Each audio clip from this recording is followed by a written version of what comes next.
بسم اللہ الرحمن الرحیم۔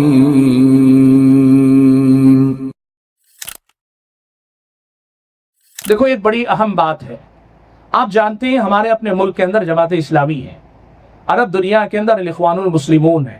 اور ایسی ہی بہت ساری تنظیمیں ہیں۔ ان کا اپنا دین کی سمجھ کے تئیں ایک مخصوص نظریہ، اس نظریے کے مطابق خلافت کا قیام دین کا سب سے بڑا مسئلہ، اقامت دین، اقامت توحید سے آگے بڑھ کر اقامت حکومت، یہ اس جماعت کا اپنا نظریہ، آپ اچھی طریقے سے یہ بات جانتے ہیں۔ اس نظریے کے تحت ان کے پاس ایک فکر بنتی ہے، وہ فکر کیا ہے میں مختصر صرف کہہ رہا ہوں، کبھی تفصیل سے بات ہوگی انشاءاللہ۔ ان کے نظر میں خلافت ہی ایک نظام حکومت ہے، ملوکیت یا بادشاہت کو وہ ناجائز کہتے ہیں زبانی طور پر، ان میں سے بہت سارے لوگ عین ملوکیت کو طاغوت کا نام دیتے ہیں، ایک نظریہ ہے۔ اس نظریے کے تحت اب ان کے سامنے ایک فکر تشکیل پاتی ہے، وہ فکر کیا ہے؟ خلافت علی منہاج النبوہ، ان کی سوچ کے مطابق 4 خلفاء یا حضرت حسن تک خلافت علی منہاج النبوہ باقی۔ اب اس کے بعد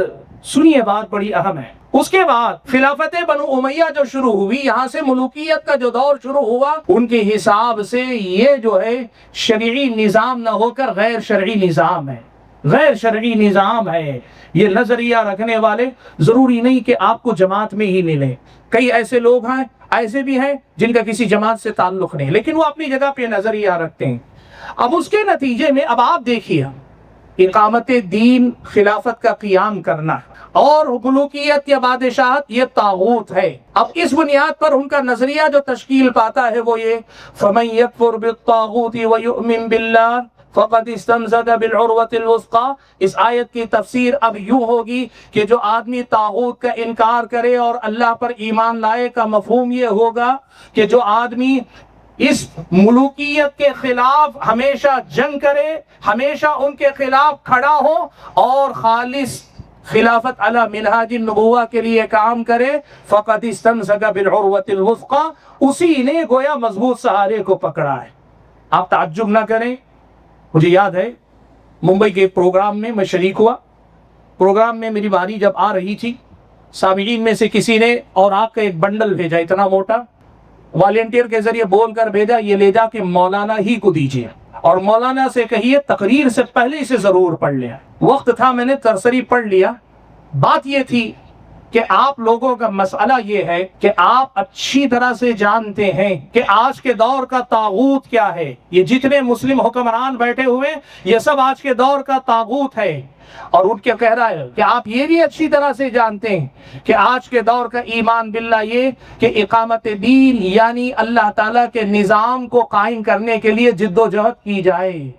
اور اللہ تعالیٰ اس آیت میں صاف طور پر یہ بات بتاتا ہے، جب تک طاغوت کا انکار نہیں ہوگا ایمان باللہ کا بھی اعتبار نہیں ہوگا۔ یعنی اس کا مطلب یہ ہوا کہ آپ جب تک ان حکمرانوں کے خلاف بغاوت کی بات نہیں کریں گے اور نظام اسلام کے نفاذ کا مطالبہ نہیں کریں گے، ایمان کا بھی گویا اعتبار نہیں ہے۔ اس بنیادی مسئلے کا حوالہ دیتے ہوئے کہہ رہا ہے، آپ لوگ علماء اچھی طرح اس حقیقت کو جانتے ہیں کہ نظام اسلام کے قیام کی بات کرنا یہی اصل کام ہے، لیکن آپ لوگ اصل میں اس ملک میں رہتے ہوئے ڈرتے ہیں، اس ملک میں رکھتے ہوئے حقیقتوں کو چھپاتے ہیں، اسی لیے آپ لوگ نماز پہ بات کرتے ہیں، فلاں پہ بات کرتے ہیں، فلاں پہ بات کرتے ہیں۔ آپ لوگوں کو چاہیے کہ یہ ساری جانبی ثانوی درجے کی باتیں چھوڑ کر سیدھے سیدھے اقامت نظام کی بات کریں، اقامت دین کی بات کریں، نظام اسلام کے قیام کی بات کریں، اور اگر آپ یہ نہیں کر رہے تو امت کے ساتھ خیانت کر رہے ہیں۔ حضرات گرامی قدر،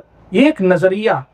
اور قرآن و سنت کی روشنی میں، سلف صالحین کے منہج کی روشنی میں، دو ٹوک الفاظ میں ہمارا موقف یہ ہے کہ یہ جو ہے انحراف پر مبنی نظریہ ہے، یہ انحراف پر مبنی نظریہ ہے۔ یقیناً اسلامی شریعت میں خلافت اور ملوکیت کے درمیان فرق ہے، یقیناً اسلامی شریعت کی نظر میں سیاست کے باب میں بھی شریعت کے نفاذ کا مسئلہ اپنی جگہ پہ مسلمہ حقیقت ہے، لیکن جو تصور ان کا ہے یہ تصور اسلامی شریعت کا نہیں۔ اب آپ دیکھیے فکری انحراف کا اثر کہاں دکھائی دیتا۔ اس نظریے کے تحت وہ جماعت اور اس جماعت جیسے افکار و نظریات رکھنے والے عرب و عجم کے افراد کی نظر میں دنیا کا سب سے بڑا مسئلہ مسلم حکمرانوں کی خامیاں، کوتاہیاں، یعنی آپ ان کا ہر عیب تلاش کر کے اور جو عیب نہ ہو اسے عیب بنا کر کچھ اس انداز میں تبلیغ کریں کہ لوگ ہمیشہ اپنے دماغ میں ان حکمرانوں سے جنگ کرتے رہیں اور جب موقع ملے تو میدان میں بھی اتر کر ان کی کرسی اٹھا کر پھینک دیں۔ یہی جد و جہد ہے، اور اسی نظام کے قیام کے لیے اقامت دین بنا بمعنی اقامت حکومت کے لیے ان کا اپنا نظریہ یہ ہے کہ آپ مشرک کے شرک کو بھی برداشت کیجئے، رافضی کی رافضیت کو بھی برداشت کیجئے، صوفی کی صوفیت کو بھی برداشت کیجئے، سب کو لے کر چلیے۔ ایک نظریہ ہے۔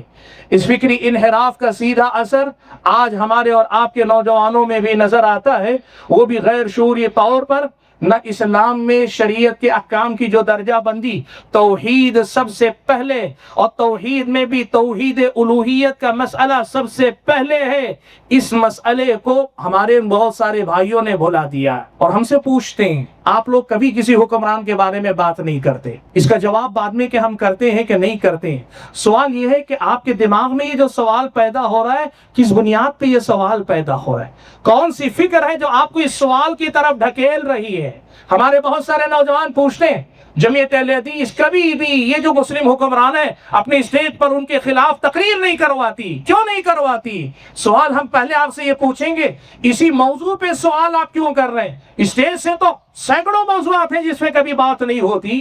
آپ کا سوال اسی مسئلے سے متعلق ہے، تو اس لیے ہے کہ آپ کی فکر کہیں نہ کہیں کسی خاص نظریے کے تابع ہوتی جا رہی ہے۔ حضرات گرامی پہ قدر بات کو سمجھیے آپ،